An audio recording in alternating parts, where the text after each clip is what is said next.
전 예수님 사랑합니다.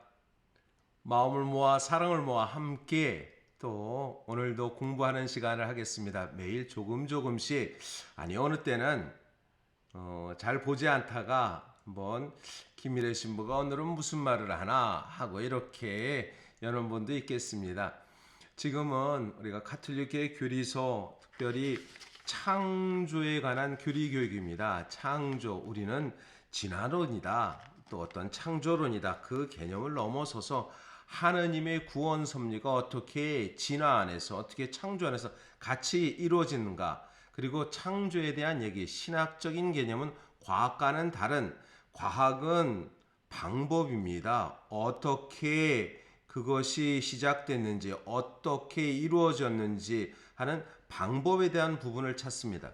그러나 신학은 왜입니다. 이유에 대한 부분, 첫 근원이 무엇인지, 첫 시작이 무엇인지라는 이유에 대한 부분을 찾습니다. 특별히 그래서 창조에 대한 것은 하나님의 창조 계시가 드러났을 때 왜? 하느님의 사랑을 드러내기 위해서라고 이렇게 얘기합니다. 288항부터 오늘은 함께 공부하도록 하겠습니다.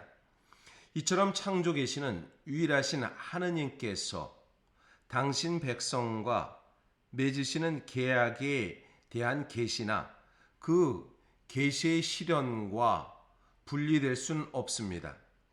창조는 이 계약을 향한 첫 걸음으로서 또 하느님의 전능하신 사랑에 대한 첫 번째 보편적 증거로서 계시되었습니다. 따라서 창조의 진리는 예언자들의 메시지와 시편의 기도와 전례, 그리고 선택된 백성의 지혜로운 성찰 안에서 점점 더 힘차게 표현됩니다. 지혜로운 성찰 안에서 잠언서 8장 22절입니다. 잠언서 8장 22절을 한번 보도록 하겠습니다. 잠언서 8장 22절, 성경을 한번 이렇게 살펴보도록 하겠습니다. 8장 22절입니다. 지혜로운 성찰 안에서 점점, 선택된 백성의 지혜로운 성찰 안에서 점점 힘차게 창조 계시가 드러난다 합니다. 8장 22절에서 한번 22절에서 25절까지 한번 보도록 하겠습니다. 26절까지 보면 좋겠네요. 주님께서는 그 옛날 모든 일을 하시기 전에 당신의 첫 작품으로서 나를 지으셨다. 나는 한처음 세상이 시작되기 전에 영원에서부터 모습이 갖추어졌다. 시면이 생기기 전에 물 같은 샘들이 생기기 전에 나는 태어났다. 산들이 자라기 전에, 언덕들이 생기기 전에 나는 태어났다. 그분께서 땅과 들을 누리의 첫 흙을 만드시기 전이다. 그분께서 하늘을 세우실 때 시면 위 테두리를 정하실 때 나 거기 있었다. 즉 지혜에 대한 부분을 하느님께서 함께 창조 계시가 지혜로서 드러난다라고 이렇게 얘기합니다.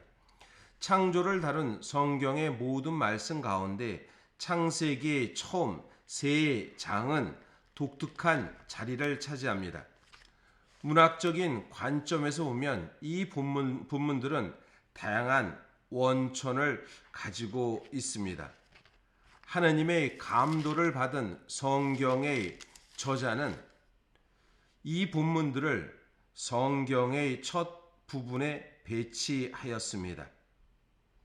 그리하여 그 장엄한 말로 창조의 진리, 하느님 안에 창조의 기원과 목적, 그 질서와 선, 인간의 운명, 그리고 끝까지 죄의 비극과 구원의 희망까지 표현하고자 한 것입니다. 그리스도의 빛으로 성경의 단일성 안에, 그리고 교회의 살아있는 성전 안에서 읽을 때 창조, 타락, 구원의 약속 등의 말들은 한 처음의 신비에 대한 교리 교육의 주요 원천이 됩니다. 창조에 대한 교리 교육에서 교회의 살아있는 성전, 즉 교회의 가르침 안에서 읽을 때 창조, 타락, 구원의 약속이라는 것이 바로 창세기 1장과 2장 그리고 3장에서 그것을 잘 표현한다고 말하는 것입니다. 먼저 창세기 1장은 천지 창조에 대한 이야기입니다. 그리고 창세기 2장은 천지 창조가 아니라 에덴 동산에서 아담과 하와의 동산의 이야기입니다. 3장은 인간의 죄와 벌에 대한 이야기입니다. 이렇게 창세기는 1장, 2장, 3장, 창조와 타락, 구원의 약속에 대한 부분들을 바로 창세기 1장부터 3장까지 그 부분을 잘 설명한다는 것을 이렇게 말합니다. 하느님의 감도를 받은 성경의 저자라고 말했을 때 그 감도라는 것은 바로 교회 안에서 우리 교회의 사람으로서 하느님께서 그 책을 쓰고 받았을 때 그것을 편집한 사람들에 비추어서 하느님의 그 빛을 받은 것이다 라고 이렇게 말합니다. 하느님의 말씀을 기록한 저자들에게 하느님께서 인간에게 알리고자 하신 당신의 진리를 그릇됨 없이 기록되게 하신 것이 감도입니다. 그래서 성령의 감도를 받은 성경 저자라고 말합니다. 이 감도는 계시와는 달리 이외적으로 새로운 진리를 전수해 주는 것이 아닙니다. 계시는 하느님 당신의 말씀을 드러내고 알려주는 거지만 그러나 이 감도는 그렇지 않습니다. 오히려 감도란 말하는 사람이나 글을 쓰는 사람이 구원 역사의 일정한 무대에서 하느님 백성의 신앙을 알맞은 방법으로 표현할 수 있도록 도와주는 것을 말하기 때문입니다.